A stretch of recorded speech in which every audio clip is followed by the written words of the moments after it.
Hello everyone, so I'm just going to go through another tactic I've been using with Sporting. So this is my second season at Sporting now. So I've gone for the 10 Hag total football. I don't know if you know, but I've done 6 seasons at Ajax last season, so I've really got no interest in playing with Ajax again. And I've already done about 4 years in Holland in this journeyman challenge. So again, I'm not really interested in Holland. At least for a couple of FMs probably. So as you can see, done really well there. Again, didn't lose again. I didn't use this tactic for the full season. Probably about the first sort of 14 games I used something else. So I'm just going to go over now a little bit of the player movement that I was looking for. So I posted a link in the video in the description. I've got all these sort of little images of him, so as you can see there, he's just sort of going through how the sort of players move around step by step.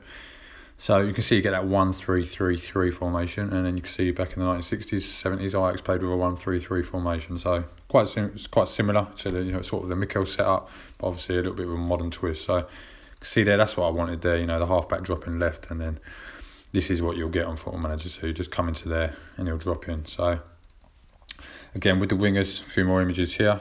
You want them sort of some moving in, some moving out. And you just get this nice switching, vertical and horizontal. So as you can see there, this is kind of what I'm looking for. You won't get exactly that, but this is the sort of thing I'm looking for. So you can see in game there, you see that there, he drops in, he runs forward, and there. So you've got that nice sort of vertical switch that went on there. So if we look at the tactic now, I mean, there's probably a couple of different ways you can play this. I mean, this is the one I was using the most. This is kind of made a few adjustments towards the end of the season.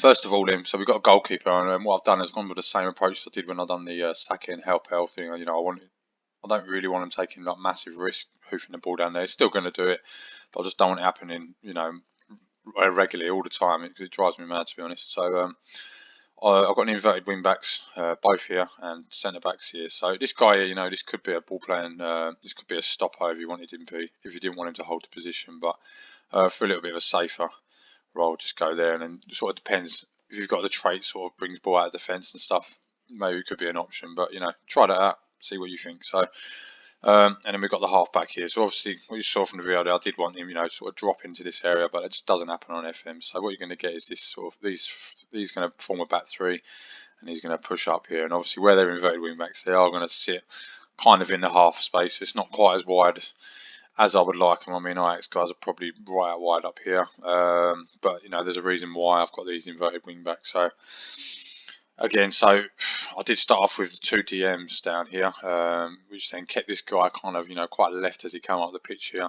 But if you use the focus play here, he'll kind of he'll go either side, but he'll still make up left there. So De Jong used to sort of drop back in here and then sort of operate in this area of the pitch a lot. But yeah, you're not going to get that completely. I mean, you might be able to affect it with some traits and stuff, but I've got a trait here. He gets forward whenever possible because I don't really want him sitting back too far. Probably, maybe not the ideal trait, but you at least want sort of like killer balls, some nice passing, stuff like that, like De Jong did. So with the DLP here, what I kind of wanted is him to drop in then, when you get that back three, sort of comes in there. He doesn't stay as central as I would like. He kind of sits down quite narrow. And whether you have that in the 2 DM or him up here, he's still going to be operating more on this right side of the pitch. And I've gone for the DLP because I want him kind of just holding and sitting back, like I said. So now this is what I envision like the Van Beek, the Donny van der Beek role. He always seems, look at any highlights, he always seems to be punching right through into the box. And they're not necessarily always late runs. He kind of always seems to always appear there. He seems to always do in that that Champions League season when they got to the semi-final. He scored quite a few goals. So ideally you might want him sort of operating here, but he's still going to come through to there. And I've put move into channels on there, so he's always going to end up sort of on this left side, unfortunately. But most of the time you could add Rome in and get him to go over there, but I don't really want too much move, him straying too far away. So this seems to work fine anyway. He was actually in the whole team, I believe, my central midfielder attack. Yes, you see there, he's the best performer in the whole team. I mean, the team, they performed well over the course of the season, but they got tired towards the end of the year. To be honest, performances can drop a little bit. I haven't got the biggest squad. So this guy here, this one probably be disputed. People will say about inside forwards or whatever, but really what you're looking for is just the movement and the mentality. So the reason I've got a winger here is because the inverted wing back and the winger, they kind of switch positions a little bit better. You know, you'll get that sort of vertical and horizontal switching, especially if you've got this guy. He hasn't got it yet, but if you've got him sort of cuts inside straight, he'll sort of come into there. As he comes into there, you know, the inverted wingback might be operating in this sort of half space, but as he moves in, he might move out there, and vice versa. You know, so he might come there. The winger might be sitting behind him slightly and kind of punch through. So it works well. I think there's at least one guy in the highlights at the beginning that demonstrates, you know, the way they do that. And then over here now, so again, I've gone for a winger again. Really, what I want is I'm running in behind the defenders here. I mean, like if you start using inverted wing backs, one, it's going to start getting some weird movement going on with the inverted wing back and inverted winger. So you know, you can't really use that. And two, their mentality is probably a little bit lower than what I want, and they kind of run sort of across the face of the defenders more than sort of in behind them. And that's probably the big difference between like an inverted winger and like the inside forward. So here, you know, on this other version, you can see that I do use an inside forward. And one of the reasons as well is that he's got this attacking mentality. So generally that would always be very attacking.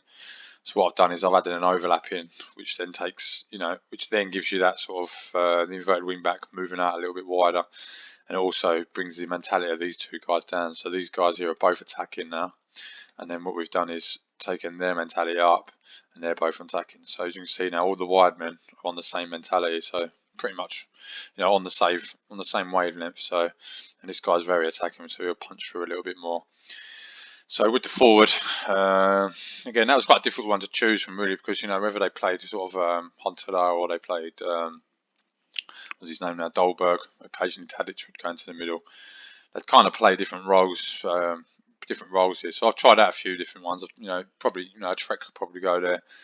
But if I play like a support duty up here, I'll go for an attack duty there, and vice versa. So if this is an attack duty, I'll go with the inside forward. You know, you can use a winger, that's fine as well. But if you look at a winger, his mentality is going to be quite low, so he's not really going to make the runs like you want him to. So he's going to be balanced. So might be quite good if you just want the winger. Maybe you can use these guys to create a bit more of an overload on this side, and then, you know, you've got the two attacking duties plus the striker there. So I mean, that is a strategy.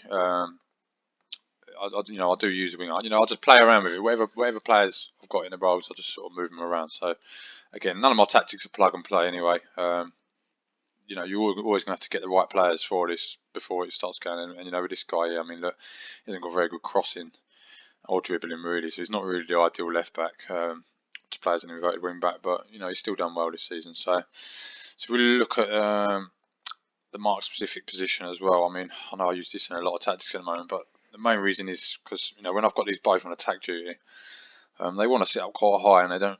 What I want is them to come back and kind of contribute to the defending a little bit as well. I mean, with total football, it's not about just everybody getting forward and being able to score. It's also about, you know, sort of defending as a unit as well. So you attack and defend as a unit.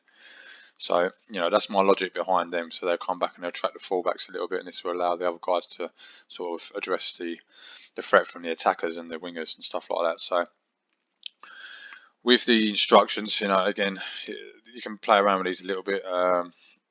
The width, I find, is a bit of an essential one, really. You do need to be sort of using the pitch, stretching the field a little bit, and then I've used the focus play as well, just to sort of move the players over into them areas and encourage them passing in that area. The overlaps are there for what I mentioned. The work ball into the box, just so we can sort of, as them players, you know, make them runs in behind. You know, the two wingers are going to make runs in behind. We can sort of work the ball into them a little bit. If you've got wingers and no working the ball into the box, they might just rush off a little bit, you know. So it's just sort of slows them down a little bit and sort of makes sure the ball gets in the box. So again, we've gone for more discipline there. You know, if you're playing this with a worse off team, you might want to go a bit more expressive. But like for these guys, my attackers, you know, they can do quite a lot anyway. So I just really wanted to focus on what I wanted to focus on. I just want nice through balls into them sort of players that are making runs in. Low crosses again, we just get the cutback. So if you've got that works really well. Like if you've got this winger up high in this area, or you know, or the inverted wing back sitting there, you can cut back into there, and you can cut back into the central midfield on attack. So this, you know, it's a good strategy to use here. And then the short passing, you know, I did want to go sort of lower tempo and all the rest of it, but they keep the ball pretty well. Anyway, so this could be an option. You could go here and sort of, you know, slow it right down and go a bit longer. But for this, I've just gone shorter and standard for the moment. Seems to work the best.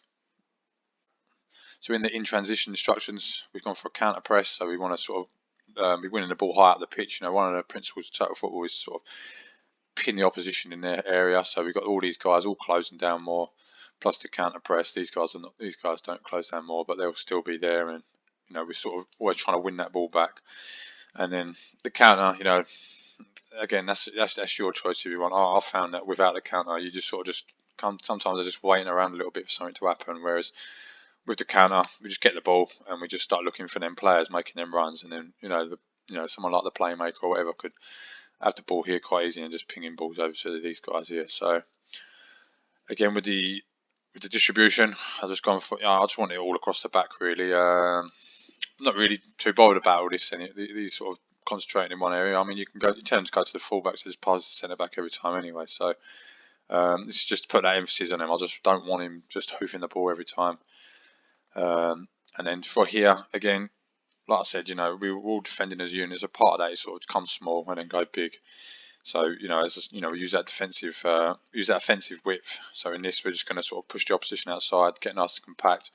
We're going to press much higher. So these guys here really sort of engaged defenders, really try and win the ball up high. And we're going to keep a little bit of tight marking in there as well. So you know, I didn't have that on at first, but I found just the players were a little bit too far away, and they're just, you know, the players could pass around easy, and the players are then having to sort of, with the counter press, you know, slightly more urgent, they're having to sort of run around and make up that area, and it can get dragged around a little bit. So if you just keep the players kind of where you want them, and the players you want them, that can help sometimes. So you know, take or leave that one. I found it does help with set pieces as well. You know, especially if they got like an advanced forward or something, you can use the opposition instruction combined with sort of tight marking, and that, hopefully your players will do their job. I mean, generally, you know, you get these annoying replays you're going to see where a player is supposed to be tight marking, and you've put an OI on someone tight marking, and he just decides he's not going to tight mark. That just happens. I mean, it happens in real life. How many footballers don't do their job the manager's asked of them? So set pieces, I've done nothing special. You know, you can just load in whatever your own set pieces or someone else's if you're using them. And then the mentality here, you know, that can be positive or balanced here. But just bear in mind, if you do go balanced, this is going to take down the mentality of the wingers. Okay, so they're going to go from attacking down to positive. So you know, play around with that. Sometimes if you feel like you're a little bit rushed, you're rushing the ball up the pitch too much, just sort of slow it down a little bit. And then so we've got this option here again where I use the complete forward and inside forward, and the instructions are pretty much the same. So again, you could possibly use a Trek here. You can play around with a few of the roles. I didn't like the advanced playmaker because he dribbled too much. I didn't like the Mazzala because he was just, you know, roaming around and going too wide. So yeah, hopefully, you know, you get on well with the tactic. I need to sort of go and do a few more tests with it. I imagine if I played it with someone else, I'd probably set up a few things a little bit different. I mean, the tempo and that could change, but this is pretty much, you know, how I would set it up. So I hope you enjoy it, and hope you get on well with it.